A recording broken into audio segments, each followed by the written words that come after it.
Hello and welcome to the Center of Excellence training series on TAK.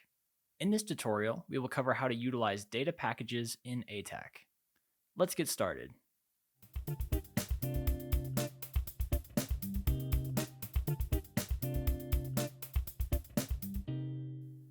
Simply put, data packages are a way to bundle items you might want to share with other TAK users.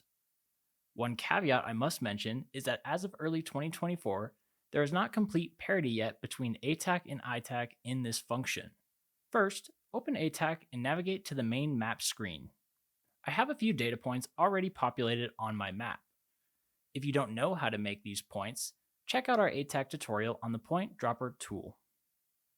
We covered how to share points individually, but it is often more effective to send them as a group, which ATAK calls a data package.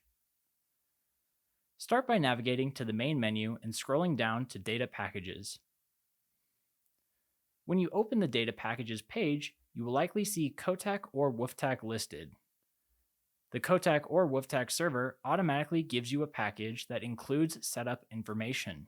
You may ignore or delete this data package if desired. To create a new data package, click the plus sign at the top of the page. There are several ways to select which items you would like to add to the package.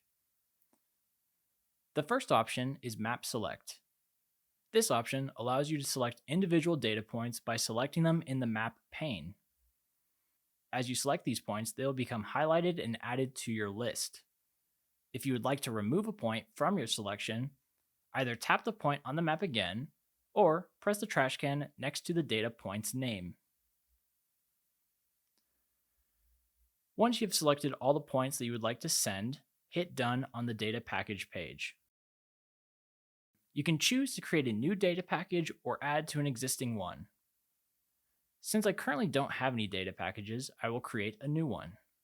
Next, name the package. I will name mine Points of Interest Office. Then hit Build. You will see your new data package populate under the pre-existing data packages. The same procedure can be used to send items drawn on the map with the drawing tool. Adding content to a data package via the Overlays tool is useful for when you have a combination of several different types of data to share that aren't easily selected via the map pane. This includes points, shapes, and perhaps even aerial imagery. Using the File Select option is often the most useful for sending data that has been created via a different platform like Google Earth Pro or other GIS-type software. This is common for shared trail data or boundaries. GeoPDFs like Incident Action Plan maps may be shared in this manner.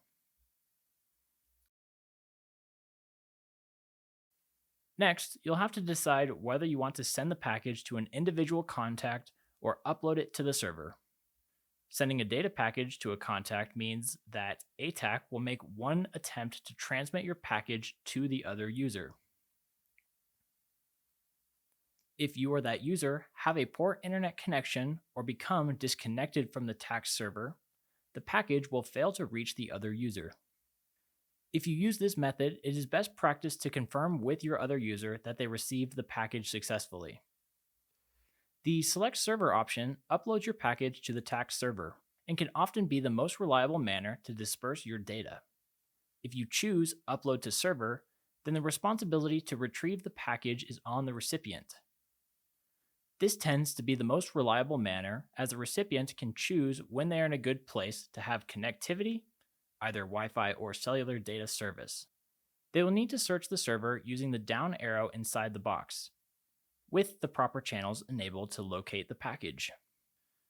When you upload a data package to the server, it will be tagged with every channel that you have turned on at the moment you upload the package, meaning that later on every user with access to that channel will be able to download it.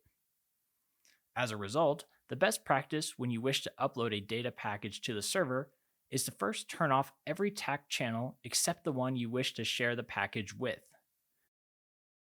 Then upload the package. After you have finished your upload, you may turn other TAK channels back on. Similarly, users attempting to download a data package must have the TAK channel associated with the package turned on when they search the server. Only support staff can correct erroneously uploaded data packages. Data packages may be subject to data retention policies, meaning they may be removed from the TAC server after a set period of time. Consult your TAC program's website for definitive guidance on this topic. This concludes our tutorial for the ATAK Data Packages tool, powered by the Colorado Department of Public Safety and the Center of Excellence for Advanced Technology Aerial Firefighting. Thanks for watching.